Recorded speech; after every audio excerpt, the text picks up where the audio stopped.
रात्रीचे 11 वाजलेले होते आणि परीचं आपलं खेळणं चालू होतं. किचनमधले सर्व कामं आवरून झालेले होते आणि परी तर काही लवकर झोपणार नाही आणि ती खेळती आहे तोपर्यंत मी नेहमीसारखे माझे जुने दिवे धुवायला घेतलेले होते.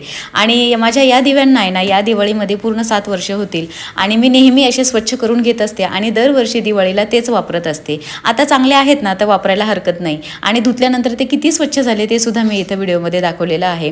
आणि त्याच्यासाठी काही खूप खर्च नाही आहे किंवा काही खूप अशी कष्ट पण नाही आहे. तर त्याच्यासाठी फक्त बेकिंग सोडा वापरलेला होता, लिंबू आणि आपला कपड्याचा निरमा, बस. त्याच्या व्यतिरिक्त काहीच नाही. आणि त्यानंतर एवढे ते क्लीन झालेले होते आणि त्याच प्रकारे दरवर्षी मी करत असते. दुसऱ्या दिवशी सकाळचा व्हिडिओ होता. परीसाठी सेरेलॅक बनवलेलं होतं, माझ्यासाठी आणि आयूसाठी आहे ना बिटाचा ज्यूस बनवलेला होता. त्याला सुट्ट्या आहे तोपर्यंत म्हटलं दररोज फळांचा रस किंवा मग भाज्यांचा रस मला प्यायचा आहे, म्हणजे ज्यूस. तर ते मी ठरवलं होतं. आजचा पहिला दिवस होता. परीची उठल्यानंतर नेहमीसारखी चिडचिड चालू होती. आता सर्वात आधी तिला खायला देते. आजच्या ब्लॉगमध्ये एवढंच. बाय.